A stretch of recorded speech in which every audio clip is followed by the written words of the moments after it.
How did philosophers justify state-sanctioned violence in communism? Imagine a world where breaking the rules is seen as a step toward a better future. That's what some communist thinkers believed about violence. They argued that violence was a temporary tool, not a permanent feature. The main idea was that overthrowing the current system, which kept the working class oppressed, required force.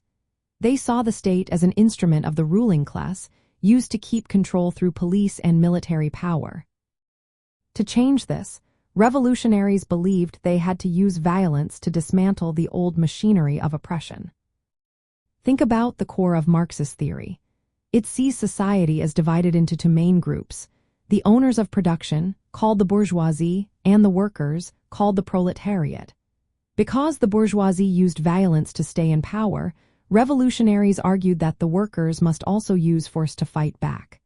Lenin, a key figure in communist history, said that the state is just a tool for class oppression.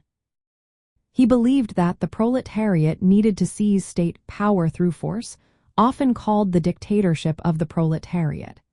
This transitional phase was meant to suppress the resistance of the old ruling class.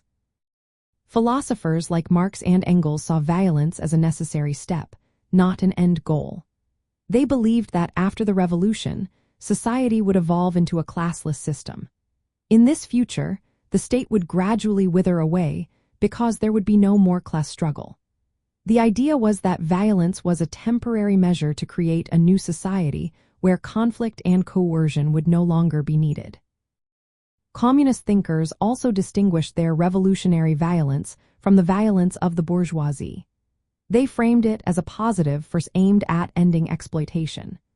Violence against the old ruling class was justified as a way to free the majority from oppression and social injustice. This justification led to the creation of state security organizations and revolutionary tribunals. These bodies were tasked with suppressing enemies of the revolution, which critics say often resulted in severe human rights abuses. Despite the criticism, communist philosophy maintained that such measures were necessary to protect the revolution and build a new society. The idea was that violence was a temporary but essential tool to overthrow capitalism and establish a society based on equality. Once that goal was achieved, the use of violence was supposed to disappear as the new society took shape. So, in the eyes of many philosophers, state-sanctioned violence was justified as a means to an end, a way to create a better, more just world.